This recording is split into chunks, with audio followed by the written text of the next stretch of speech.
Football विश्व cup में golden boot किसी भी खिलाड़ी का सपना होता है, किसी भी फुटबॉलर का सपना होता है। गोल्डन बूट का अवार्ड एक बड़ा सम्मान होता है जो किसी भी खिलाड़ी को दिया जाता है। कई बार तो चैंपियन बनने वाली टीम या उसके खिलाड़ी को यह सम्मान नहीं मिलता। कोई दूसरा खिलाड़ी अपने दमदार प्रदर्शन से ये अवार्ड ले उठता है। आखिर ये गोल्डन बूट है क्या?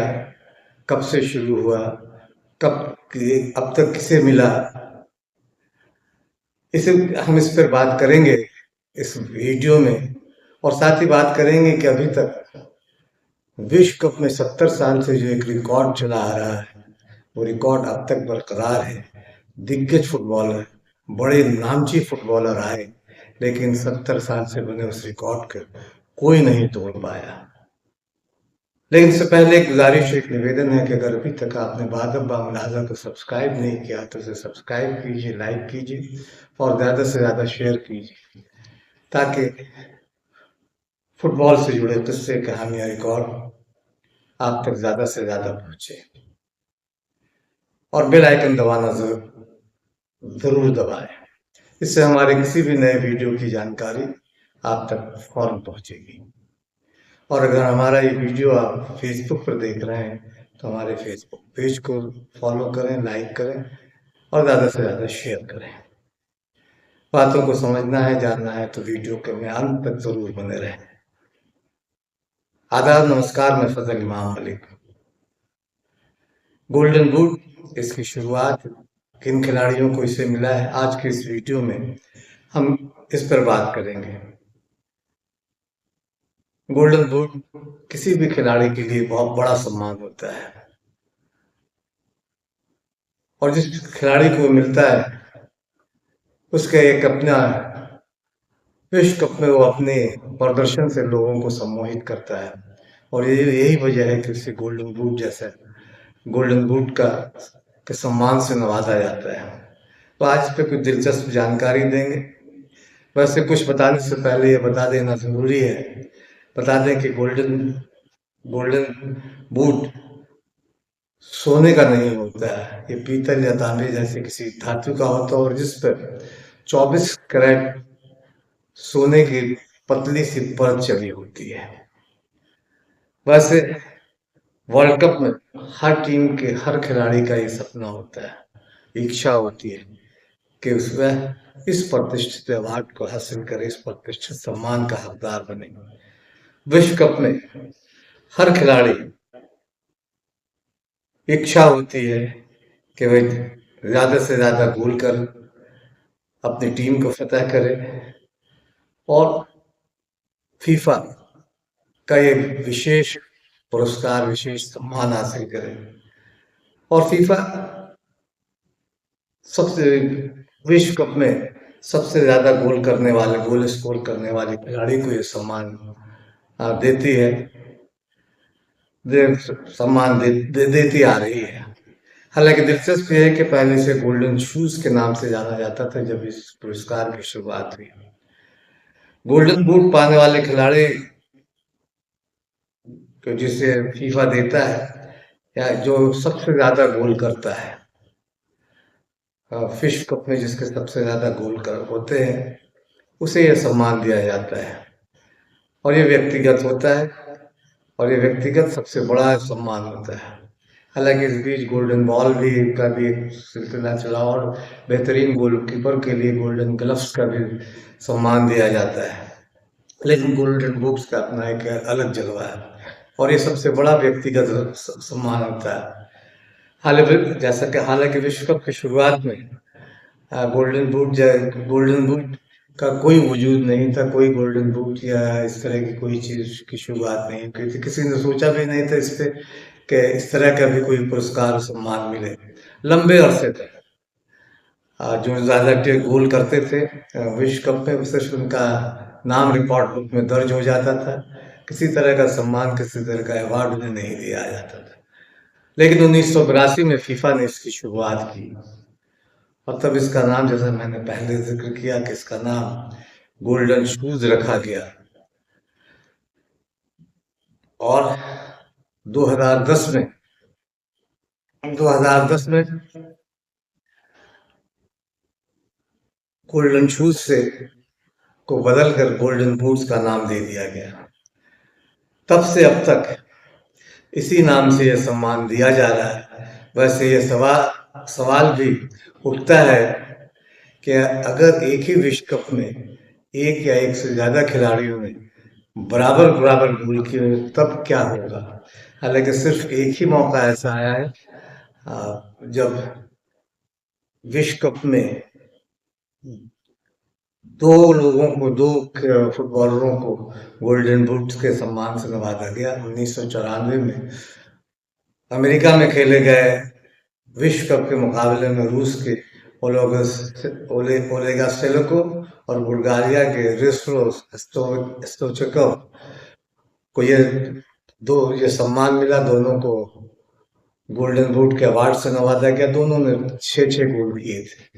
तो ये है कि ये सिर्फ एक ही मौका अब तक विश्व कप में आया है कि गोल्डन बूट का अवार्ड दो लोगों में बांटा गया है। फीफा के नियमों की बात करें, फीफा के नियमों के मुताबिक सबसे ज्यादा पहले गोलों की तादाद जानी जाती है। जो गोल सबसे ज्यादा करता है उसी का बुनियाद बनाई जाती है गोल्डन बूट के अवार्ड के लिए कि गोल। और अगर किसी की गोल बराबर होते हैं तो फिर ये देखा जाता है कि उस खिलाड़ी ने दूसरों को गोल बनाने के लिए किस तरह का असिस्ट किया है, साथ ही खिलाड़ी को किस तरह की मदद दी है, किस तरह की तरजीह, तो उसे तरजीह दी जाती है। इस मामले में इसमें भी अगर बराबरी हो जाती है, पाई जाती है, तो फिर उस खिलाड़ी को चुना जाता है जिसने कम समय में चमत्कारिक प्रदर्शन किया और कह सकते हैं कि अपने ओवरऑल प्रदर्शन से उसने न सिर्फ फीफा के बल्कि दुनिया के लोगों को अपने चमत्कारिक प्रदर्शन से दीवाना बनाया। तब उस बिना पर गोल्डन बूट्स का पुरस्कार उसे दिया जाता है। जहां तक बात की 1982 में पहली बार इसकी शुरुआत हुई स्पेन के विश्व कप में, तब इसे गोल्डन शूज के नाम से जाना जाता था। इटली के पौलो रोसनो को, जिन्होंने 6 गोल किए थे, पहली बार ये सम्मान उन्हें मिला। 1986 के वर्ल्ड कप जो मैक्सिको में हुए, गारी लिनेकर इंग्लैंड के तेज तर्रार फुटबॉलर थे, उन्होंने भी 6 गोल किए तो उन्हें यह सम्मान मिला। 1990 में इटली में खेला गया। इटली के सालावाटोर चिलासी, जिन्होंने 6 गोल किए थे, उन्हें ये गोल्डन बूट्स के सम्मान से नवाजा गया। 1994 का जिक्र मैंने किया कि अमेरिका में 1994 में ये मुकाबला हुआ और पहली बार 2 खिलाड़ियों को, जिनमें रूस के ओलेगा सेलेको और बुल्गारिया के रोस्लो स्टोइचिकोव को ये सम्मान मिला। दोनों ने 6-6 गोल किए थे। 1998 में फ्रांस में ये मुकाबला हुआ और फ्रांस के डाबर सुकर को ये प्रतिष्ठित अवार्ड दिया गया। उन्होंने भी 6 गोल किए। 2002 दक्षिण अफ्रीका या साउथ कोरिया और जापान में ये संयुक्त रूप से इसकी मेजबानी की थी और वहां ब्राजील के रोनाल्डो ने 8 गोल करके इस प्रतिष्ठित गोल्डन बूट को हासिल किया था और उस साल ब्राजील चैंपियन भी बनी थी। 2006 में जर्मनी में ये खेला गया और क्लोज, जिन्होंने मिरोस्लाव क्लोज, जिन्होंने 5 गोल किए थे, उन्हें यह सम्मान दिया गया। 2010 में दक्षिण अफ्रीका में ये विश्व कप का आयोजन किया गया और थॉमस मुलर, जर्मनी के, जिन्होंने 5 गोल पूरे विश्व कप में बनाए, उन्हें गोल्डन बूट का सम्मान दिया गया। 2014 में ब्राजील में मुकाबला हुआ और ब्राजील के जेम्स रॉड्रिग्स ने गोल्डन बूट्स का अवार्ड हासिल किया। उन्होंने 6 गोल किए थे। 2018 रूस में खेला गया और रूस में इंग्लैंड के हैरी केन, जिन्होंने 6 गोल किए थे, उन्हें यह सम्मान गोल्डन बूट का दिया गया। और 2022 कतर में फ्रांस के एम्बेपे, जिन्होंने 8 गोल किए थे, तो कतर विश्व कप में उन्हें ये एजाज से नवाजा गया था। तो गोल्डन बूट का ये इतिहास है। अब हम उस इतिहास रिकॉर्ड की बात करेंगे जो आज 70 सालों से कायम है। ऐसा रिकॉर्ड जो आज तक किसी भी बड़े से बड़ा फुटबॉलर ना तो मैराडोना तोड़ पाए, ना मेसी तोड़ पाए अब तक, ना ही पेले तोड़ पाए, और कोई भी रोनाल्डो तोड़ पाए, कोई किसी भी दिग्गज फुटबॉलरों ने अपने अपने चमत्कारिक प्रदर्शन से लोगों को अपने खेल का दीवाना बनाया, अपने चमत्कारिक प्रदर्शन से टीम को चैंपियन बनाया, लेकिन उस 70 साल से बने उस रिकॉर्ड को कोई तोड़ नहीं पाया है। वो रिकॉर्ड है फुटबॉल के इतिहास में जो सबसे बड़ा रिकॉर्ड कहा जा सकता है विश्व कप में, खास के सबसे बड़े रिकॉर्ड के तौर पे जाना जाता है। 1958 के विश्व कप में फ्रांस के जस्ट फाउंटेन ने एक ही विश्व कप खेला उन्होंने, और एक विश्व कप में 13 गोल बनाए, उनके बूट से 13 गोल निकले। ये कारनामा उन्होंने अंजाम दिया, और इस रिकॉर्ड, जो एक रिकॉर्ड है, एक ही विश्व कप में 13 गोल का रिकॉर्ड, हालांकि उसके बाद बहुत सारे दिग्गज खिलाड़ी आए, लेकिन ये रिकॉर्ड आज भी बरकरार है और उनके इस कारनामे को आज भी याद किया जाता है। 70 बरस हो गए, लेकिन कोई भी बड़ा से बड़ा खिलाड़ी इस रिकॉर्ड को तोड़ना तो दूर, उसे छू तक नहीं पाया है।